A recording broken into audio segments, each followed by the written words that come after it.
significant in receiving. Number 1 in pro football history in touchdown reception.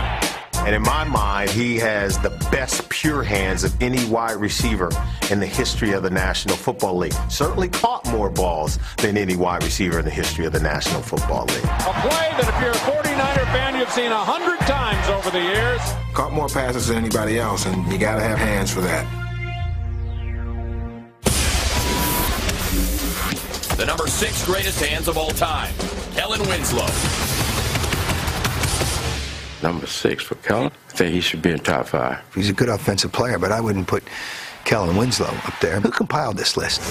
His place on our list may be debatable, but there's no questioning Kellen Winslow's numbers. Caught by Winslow. One of only 7 tight ends in the Hall of Fame, he averaged over 60 catches a year for 9 seasons.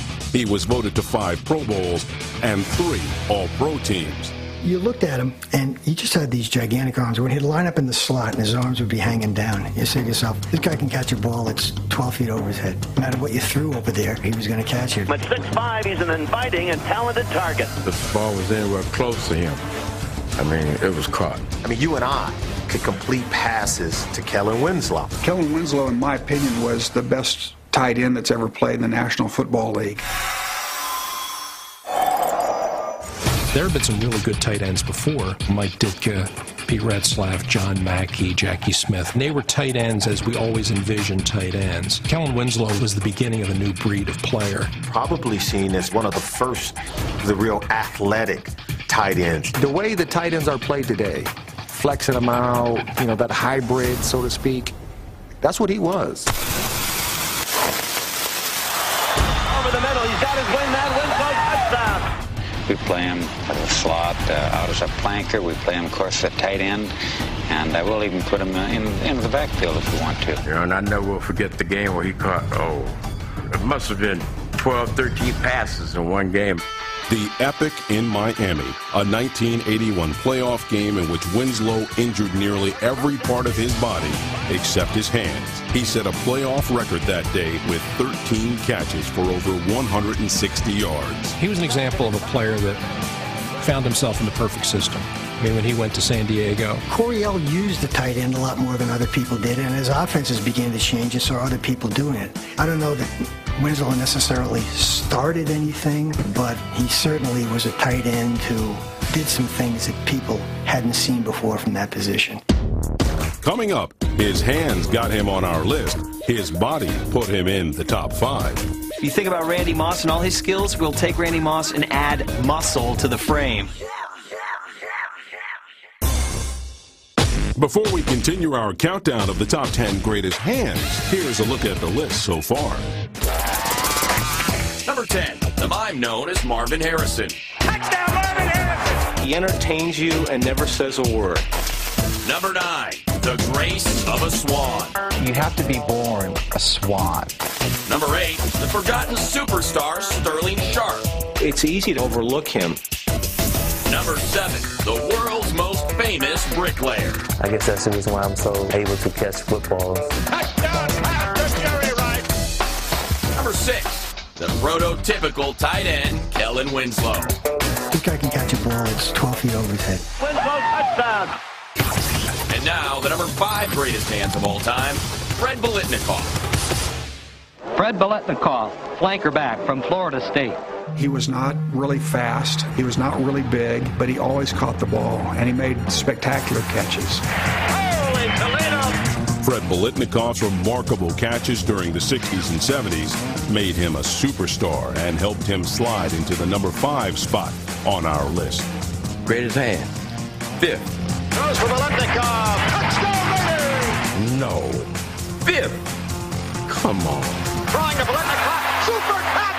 Touchdown, Raiders! You gotta be kidding me. The moves made on All-Pro safety Johnny Robinson were phenomenal. But the rest, that was pure desire. He read a defense better than most quarterbacks because he couldn't outrun somebody, he could not physical somebody, but he had to go find that spot that nobody was in. And nobody was better at finding the open hole than Biletnikoff. He was a guy who created quite a sensation in his era.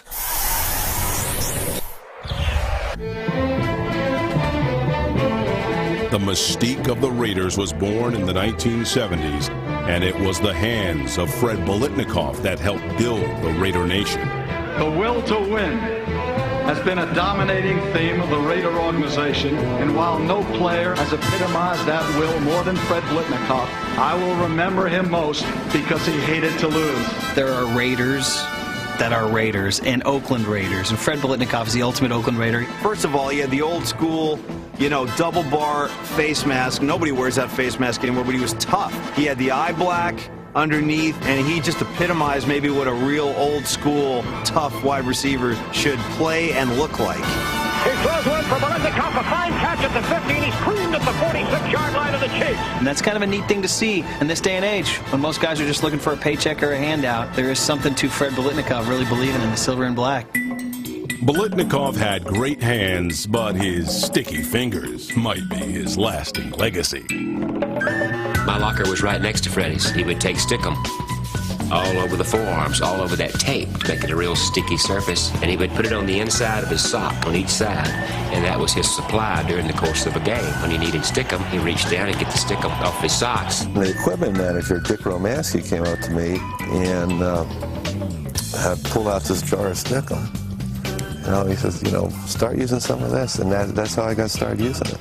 He had stickum oozing off his elbows. He had it on his legs. He had it on his forearms. And oh my, he must have had stickum on his fingers for that one. Well, it wasn't illegal, so you can use it. Any chance to get an edge, the Raiders of the 70s were going to get an edge. With the Raiders, we always said cheating was encouraged, until they found out about it, and they finally outlawed it. The NFL banned stickum in 1980, 4 years after Biletnikoff was named MVP of Super Bowl 11. Super Bowl, he made a real clutch catch. Snake threw the ball about an inch off the ground. He goes down and gets it. The only place that Kenny could get it to him, he did it. A brilliant work of art by the master of his position, Fred Biletnikoff. Best hands in the NFL ever. Fred Biletnikoff's playmaking has stood the test of time, and our number 5 greatest pair of hands has become the standard for future generations of receivers. Fred Biletnikoff made a great catch.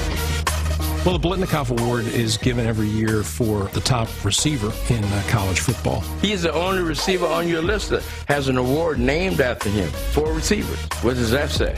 He looks, he's throwing deep for Biletnikoff behind Clark, and he's got it! Touchdown Raiders! Long pass, Biletnikoff makes the catch! Touchdown Raiders! Fred deserved to be in the Hall of Fame. Fred deserved to be 1 or 2 on that best hands list. The number 4 greatest hands of all time, Larry Fitzgerald. Larry Fitzgerald